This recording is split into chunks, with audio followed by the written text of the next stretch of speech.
Ilang atleta sa Paris Olympics ibinalik ang medalya. Tinatayang nasa 100 Olympians ang umunoy nagbalik ng kanilang mga medalya mula Paris Olympics dahil sa mga bitak at kalawang daw ng mga ito. Ayon sa ulat ng AP News kamakailan, hindi inihayag ng Money de Paris kung ilan ang eksaktong bilang ng mga atletang nagbalik ng kanilang mga medalya.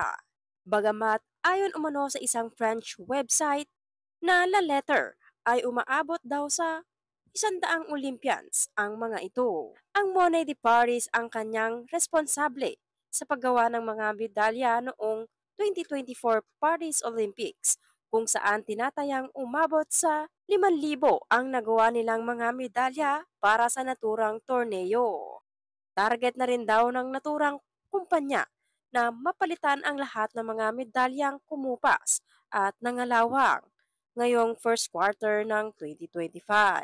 Ilan sa mga Olympians ang naunang magpahayag ng kanilang pagkadismaya sa pamamagitan ng social media. Isa na rito si American skateboarder Nyjah Huston na ibinahagi sa kanyang Instagram account kung paano umano mabilis na kumupas ang kanyang bronze medal.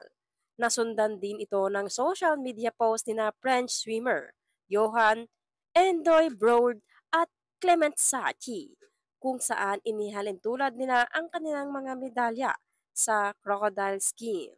Samantala, inihayag naman ng International Olympic Committee na nakikipag-ugnayan na raw sila sa mga atletang nakaranas ng kagayang issue sa kanilang Olympic medals at sinigurong mapapalitan ang mga ito. Damaged medal will be systematically replaced by the Monnaie de Paris and engraved in an identical way to the originals. Anyang IOC.